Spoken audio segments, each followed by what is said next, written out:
आज मेरे लिए बहुत ही भावुक क्षण है।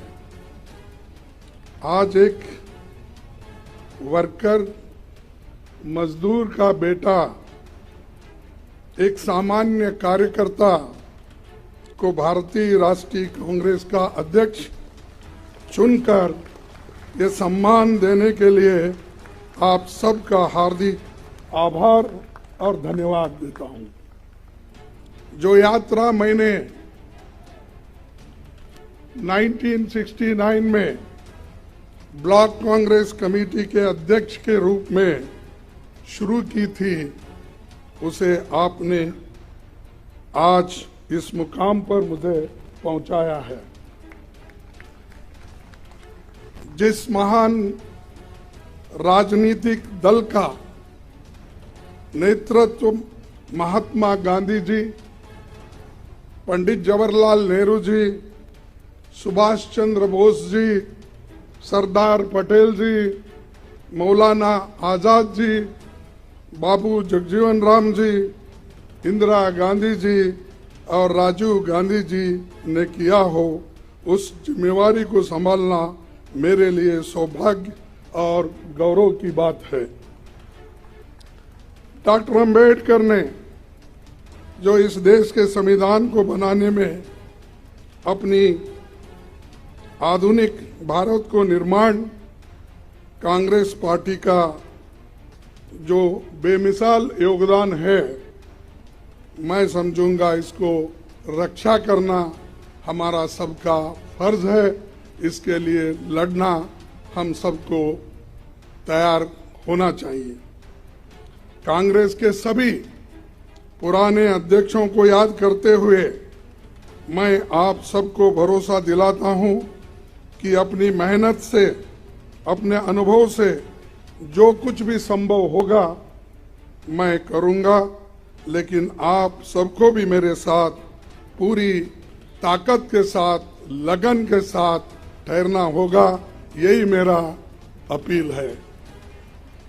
आज इस अवसर पर कांग्रेस के करोड़ों कार्यकर्ता की तरफ से श्रीमती सोनिया गांधी जी के बहुमूल्य योगदान के प्रति हृदय से आदर, सम्मान और आभार व्यक्त करना चाहूंगा।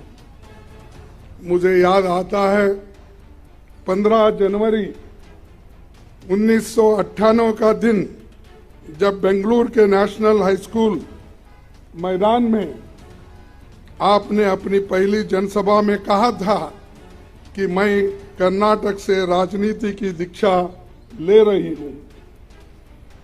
तब से आपने रात दिन निस्वार्थ मेहनत कर कांग्रेस को संभाला है।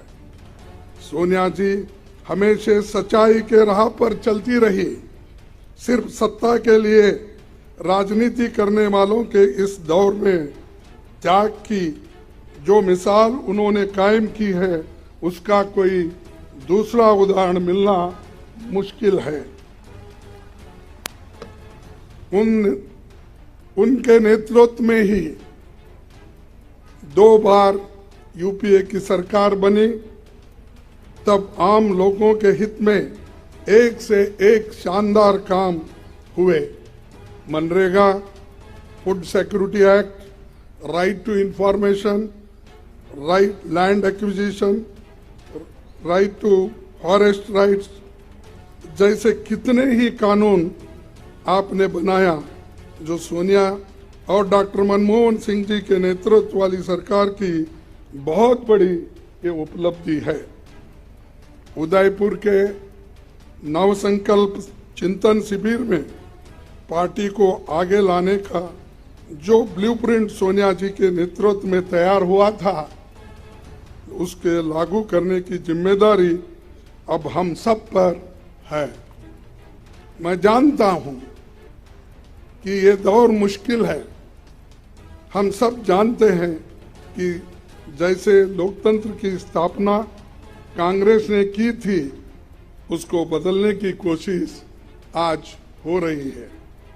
किसने सोचा होगा कि देश में कभी ऐसी राजनीति का दौर भी आएगा जिसमें झूठ का बोलबाला होगा और सत्ता में बैठे हुक्मरान लोकतंत्र को कमजोर करने में जुटे होंगे।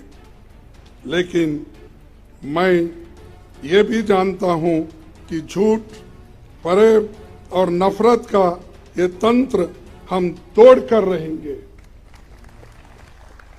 कांग्रेस की विचारधारा भारत के संविधान की विचारधारा है और करोड़ों देशवासी उसमें दिल से यकीन करते हैं।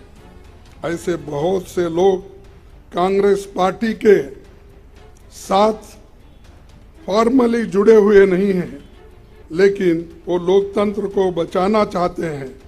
कांग्रेस अध्यक्ष के नाते मैं उनसे कहना चाहता हूं कि आइए हम साथ चले। मैं उन्हें यकीन दिलाता हूं कि ये देश के सबके लिए और कांग्रेस की सबकी भलाई इसी में है। कांग्रेस पार्टी 137 वर्षों से लोगों के जीवन का हिस्सा है। हमारे अच्छे काम के बावजूद, हमारे नेताओं के त्याग के बावजूद मतदाता हमसे कुछ रूठ गए हैं। मैं राहुल गांधी जी की आभार मानता हूं, जिन्होंने इस बात को समझा और हर मुश्किल को दरकिनार करते हुए वो भारत जोड़ो यात्रा पर निकल पड़े हैं। वो लोगों से मिल रहे हैं, उनसे सीधे संवाद कर रहे हैं, उनके दुख और दर्द को सुनकर वो हर लोगों से मिल रहे हैं, चाहे वो एनजीओज हो, इंटेलेक्चुअल्स हो, जर्नलिस्ट हो, किसान हो, मजदूर हो, बच्चे हो, सभी के साथ रास्ते पे मिलते हैं, उनके पूछते हैं। फिर जब इंटरवल होता है उस वक्त उनसे संवाद भी करते हैं। ये बहुत बड़ा अचीवमेंट हमारे पार्टी के लिए है और यही बड़ी देन हमारे लिए है, खासकर मेरे लिए है। कन्याकुमारी से कश्मीर की इस भारत जोड़ो यात्रा में हर रोज लाखों लोग जुड़ रहे हैं। देश में एक नई ऊर्जा पैदा हो रही है। इस ऊर्जा को हम व्यर्थ नहीं जाने देंगे। कांग्रेस अध्यक्ष के रूप में ये मेरा दायित्व है। इस दायित्व को पूरा करने में मुझे आपका साथ चाहिए और मैं आपके साथ काम करने के लिए इस विषय में तैयार हूं। मैं नीचे से काम करते हुए आया हूं। एक primary members, block Congress committee, काम करते करते इस पार्टी को जुड़ा हूं और आपके बीच इस पद पर आकर आज पहुंचा हूं। मैंने खुद हर वक्त मुश्किल का सामना किया, जिसका सामना आम कार्यकर्ता और पार्टी के नेता करते हैं।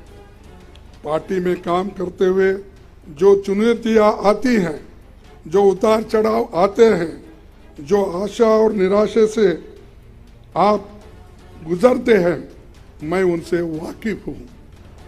इसीलिए मैं विश्वास के साथ आपसे कहना चाहता हूं कि हम साथ मिलकर हर चुनौती का सामना करेंगे। आइए हम कांग्रेस की उस विचारधारा को लोगों में लेकर चले, जिसे राहुल जी ने अपने कार्यकाल में एक नई धार दी है। हम जानते हैं कि इस देश में करोड़ों युवा जो भारत को धर्म, जाति, जेंडर के बंटवारे से ऊपर देखना चाहते हैं, जो भारत में शांति चाहते हैं, रोजगार चाहते हैं, विकास चाहते हैं, वैज्ञानिक सोच चाहते हैं, लोकतंत्र चाहते हैं, ये युवा ही देश की और कांग्रेस की उम्मीद है। उदयपुर नवसंकल्प शिविर में हमने तय किया था कि युवाओं को पार्टी में आगे बढ़ाया जाएगा। संगठन में 50% पद 50 साल से कम उम्र के लोगों के लिए रिजर्व रहेगी। युवाओं की इस उम्मीद को पूरा किया जाएगा आप सभी के कोऑपरेशन से। साथ ही उदयपुर में हमने तय किया था कि कांग्रेस के कार्यकर्ताओं को सशक्त किया जाएगा। ब्लॉक, जिला, राज्य और राष्ट्रीय स्तर पर सभी ऑर्गेनाइजेशनल वैकेंसीज भर दी जाएगी, ये होके रहेगा। उदयपुर डिक्लेरेशन में पार्टी के निर्णय जो लिया है कि उस चुनाव के तैयारियों के लिए भी पब्लिक इंसाइट डिपार्टमेंट और एआईसीसी इलेक्शन मैनेजमेंट डिपार्टमेंट बनाए जाएंगे। ये आज के समय की एक बड़ी जरूरत है, इसीलिए इन्हें हम तुरंत स्थापित करेंगे। सभी राज्यों में जल्द ही पॉलिटिकल अफेयर्स कमेटी बनेगी। कांग्रेस प्रेसिडेंट की मदद से सोशल जस्टिस एडवाइजरी कमेटी और एससी, एसटी, ओबीसी वर्गों के लिए लीडरशिप मिशन भी हमें कुछ ही दिनों में बनाना होगा। हमें उदयपुर में संकल्प लिया था कि देश में मौजूदा सरकार की अराजकता को मुंह तोड़ जवाब देंगे। बीजेपी आरएसएस का सपना है कि ये देश विपक्ष मुक्त हो। वो लोग न्यू इंडिया की बहुत बात करते हैं, पर ये कैसा न्यू इंडिया है जिसमें युवाओं को रोजगार नहीं मिल रहा है, जहां किसानों को जीप के नीचे कुचल दिया जा रहा है, जिसमें महिलाओं पर अत्याचार बढ़ता जा रहा है और अत्याचारियों को सम्मान होते जा रहा है। ये कैसा न्यू इंडिया है जहां जनता महंगाई से त्राही त्राही कर रहे हैं, लेकिन सरकार आंखें बंद करके बैठी हुई है। भारत की जनता की कमाई और मेहनत से बने हुए सारे पब्लिक सेक्टर्स, एयरपोर्ट, सड़क, रेल, बैंक, सभी कुछ सरकार बेच रही है, अपने चंद मित्रों के जेब में वो डाल रही है। इस न्यू इंडिया में भूखमरी बढ़ रही है, प्रदूषण बढ़ रहा है, शिक्षा महंगी हो गई है, लेकिन रुपए लुढ़क रहा है। यहाँ सरकार सो रही है, लेकिन ईडी, इनकम टैक्स, सीबीआई दमन के लिए 24 घंटे काम कर रहे हैं। उनके इस इंडिया में दलित, आदिवासी, अल्पसंख्यक, शोषित समाज के लोगों को अपमानित किया जाता है, उनके मौके छीने जा रहे हैं।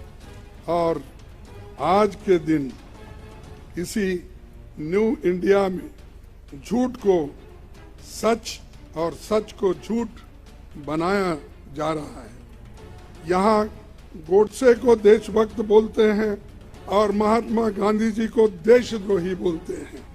यहाँ बाबा साहेब के संविधान को बदलकर संघ के संविधान को लाने की कोशिश हो रही है। इसी न्यू इंडिया को बनाने के लिए वो कांग्रेस मुक्त भारत चाहते हैं, क्योंकि कांग्रेस के रहते ऐसा हो नहीं सकता, ऐसा हम होने नहीं देंगे और इसको लड़ते रहेंगे। आज मैं खासकर इस मौके पर हमारी पार्टी के नए चुने गए 9,000 से भी ज़्यादा डेलीगेट्स, पीसीसी डेलीगेट्स को बहुत बधाई देता हूं और उनसे कहना चाहता हूं कि आप हमारी पार्टी के आधार हो, आप जमीन से जुड़े हुए हो और जमीन से करीब हो। इसीलिए ये कहना गलत नहीं होगा कि आप हमारे कांग्रेस संगठन के आंख और कान हो।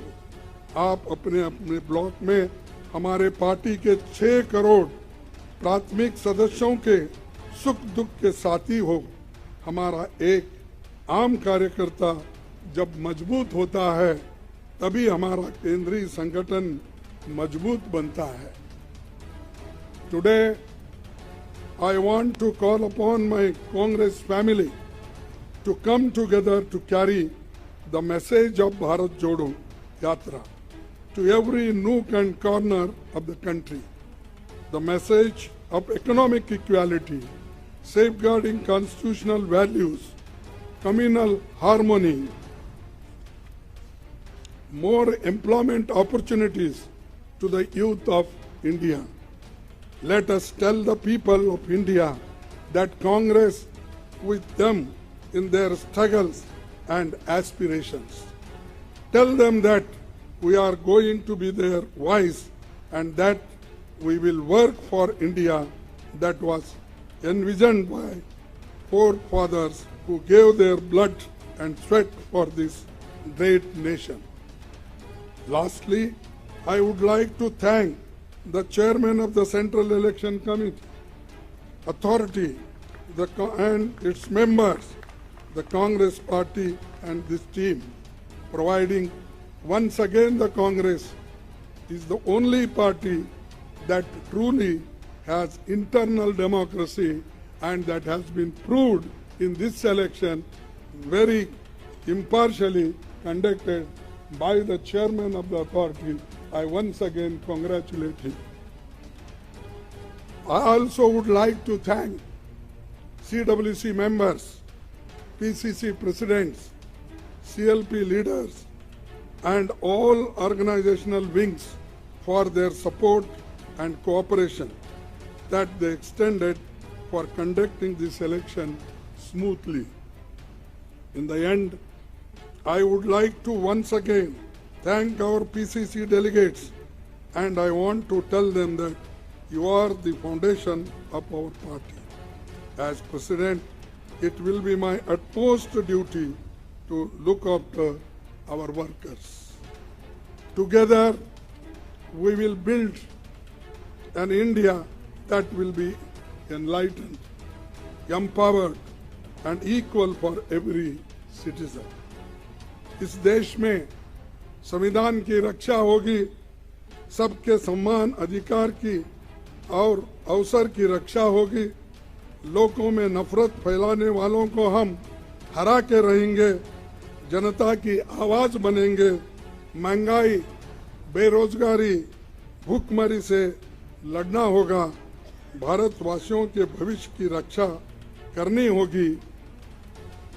आने वाले समय में हिमाचल, गुजरात और अन्य राज्यों में चुनाव होने हैं। जनता इन राज्यों में बदलाव चाहती है। हमें मजबूती से इनमें अपनी पार्टी का प्रदर्शन करना होगा। आप सभी का सहकार और सभी की मेहनत उसमें लगना चाहिए, तभी हम उसमें यश पाएंगे। हम महात्मा गांधी के सिपाही हैं, हम किसी से डरते नहीं, और जब कांग्रेस कार्यकर्ता अपने अंदर के डर को निकाल देगा तो बड़े से बड़ा साम्राज्य भी घुटने टेक देगा। तो इसीलिए मुझे एक बार याद आता है, राहुल जी जब लोकसभा में थे, एक शब्द हमेशा कहा करते थे, जो भी मुश्किलें हमको आएंगे उसको डरना नहीं। उनका वर्ड ही था डरो मत, और वही डरो मत का स्लोगन हम आगे लेके चलेंगे।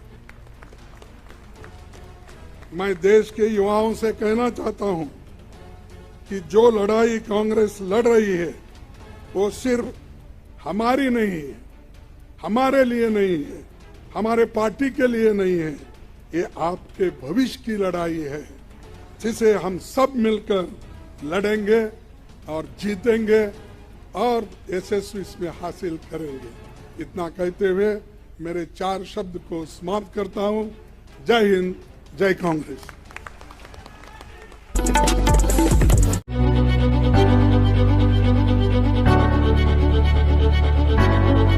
लाइसेंस की दुनिया का बेमिसाल संगम, हर खुशियों को लेंगे आप जीत, बस अपने जीवन में इस्तेमाल करें।